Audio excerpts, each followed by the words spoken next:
The through and through American is, see, if I'm not exaggerating, if you take 10 people, 8 of them naturally like Trump because they believe in their own, like you said.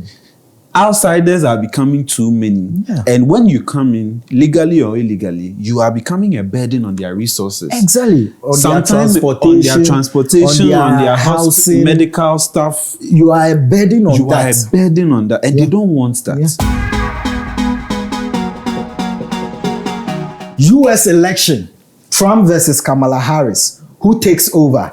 Well, Kingsley, what do you think both candidates stand for, and where would that lead them? To the office or away from the office? Ghana, the US election fire. And I say Russia, Ukraine, it affects us. And I was Ghana, US election there. Like, where do we start and where do we come in?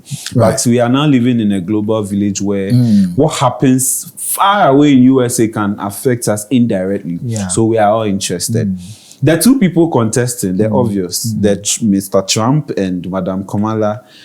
Charlie, this is the most closest elections. Very difficult to call. They can't even call before the election. So it is very tight. Some of the issues they are campaigning on, or what this election will decide, is very interesting. And some of them will affect us directly because we have relatives there. Right. So from abortion and pro-LGBTQ, me, I like to categorize it as as what? Freedom. Okay. Freedom versus economy versus immigration. Okay. And I think if you look at these three, it is the first two that affects us directly. Which is their economy, because we are dependent on them. We are begging from January to December.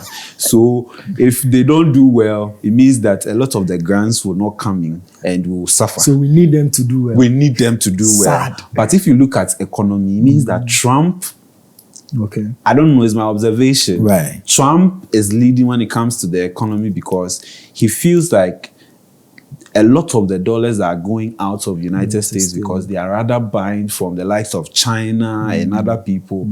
And you know the trade war when he was president. So he's coming back to do his pro-max.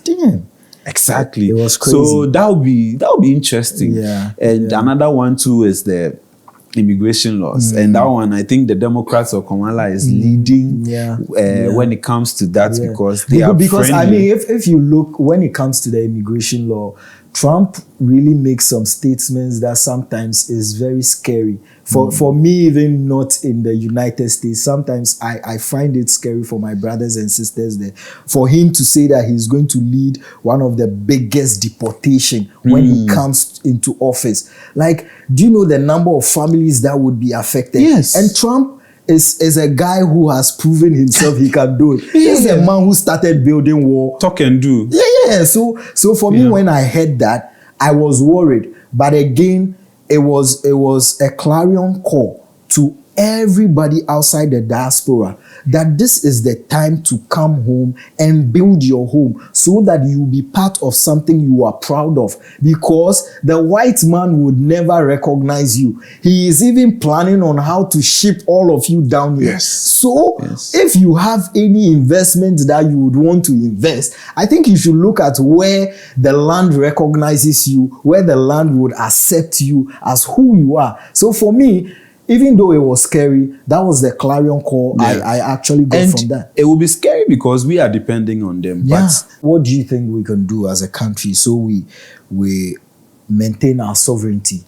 You know? This is why when we talk about development of Ghana, we don't want anybody to come and talk nonsense, because such situations makes you feel like you are not wanted in someone's land, right?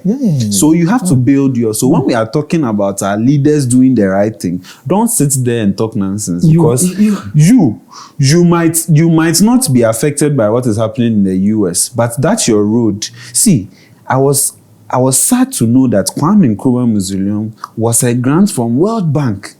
So these people, we are nothing without them. To even honor your first prime minister and president, you have to use a grant. And that is the country we are living in right now. So if someone says we are moving from taxation to production and they've introduced like 20 more taxes, don't sit at home and think that it is okay. Yeah. Let's build our own such that people will not even have the appetite of moving out. Because guess what? Other European countries and the Western countries are tightening their immigration laws. From Canada, just last week, UK even increased the school fees for undergrad. They are tightening their borders every single day. Yeah. So what it means is that now to get opportunity to enter, now our brim. So if we don't do it well, COVID should teach us some of these lessons. Exactly. When everyone closed their borders, each one for himself, God for us all. So let's work on ours and make sure that ours works so that we don't become second-class citizens in someone's country. I can only trumpet what you have said. I totally agree with you 100%. And let's not make it look as if it is so grandiose, it is so difficult or big to do. Other African countries are doing it. Rwanda is doing so well. I'm sure everyone from Rwanda will be proud they are from there. Even for us to cite them as an example. So it's just about our leaders understanding that we are in unusual times. Yeah.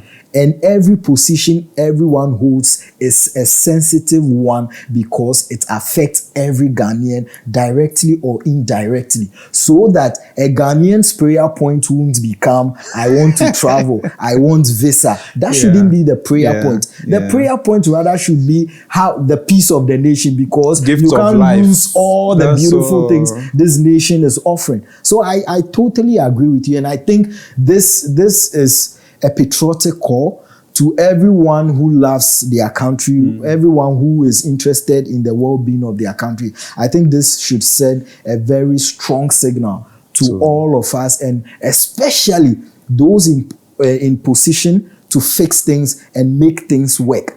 Because it is you. We can only talk about it. We can only say it because we cannot add our signatures to documents that will affect 40,000 people in some constituency. We cannot append our signature to something that will affect school children in somewhere. So you should understand that your role and position is very sensitive, and you cannot just take any decision, because your decision affects a lot of lives, and especially that of Ghanaians, and it's very important. So in building our country, that is how we maintain our sovereignty. The true and true American is, see, if I'm not exaggerating, if you take 10 people, 8 of them naturally like Trump, because they believe in their own, like you said. Outsiders are becoming too many. And when you come in, legally or illegally, you are becoming a burden on their resources. Exactly. Sometimes on their transportation, on their housing, medical stuff. You are a burden on that. You are a burden on that. And they don't want that. The average person who lives abroad or in some of these foreign countries, some of them do not like to stress themselves when it comes to certain things. But because of the illegal immigrants and legal immigrants, now you have to like fight for something that naturally you have to sit for it to come to you. So they are not happy. So if they get someone who says, I won't allow you to do this, or I will take you back, they would gladly vote for that. And the only side that will go against Trump is the pro-abortion and pro-LGBTQ. See, a typical American doesn't care about anything. Number one priority is he or she wants her freedom. Don't tell an American what to do. They don't like that. They want to be, if they want to go to heaven and come back, they will do it. Let them. So that is the side that might affect Trump a bit. But there are people too who are opposed to some of these things, right? And they are typical Americans as well. So this election there is, but you also going to be interesting. There's this strong collaboration between Elon Musk and Trump we are seeing right now, and it's giving the sense that Trump really has the business community. He has the business community because the business community is not willing to pay the tax they are supposed to pay. And for some of these billionaires and millionaires, they want to pay less, and you, the ordinary citizen, or you look down the ladder, you should pay more, which doesn't make sense to me. You are accumulating the wealth. You don't want to pay the tax that corresponds to that. But you, the meager daily wages, they are taking it directly. Yeah. But some of these people, they have to even wait and go and file like annual and quarterly and all of that. So if you continue like that, then it means that you are not being fair to the ordinary person who might not be able to afford big things in life, because the little they get, you are taking it away. The little they get, you are taking it away. Well, in case you are wondering, today, 5th November 2024, US is having their elections. So at the end of today, what do you think would be the outcome?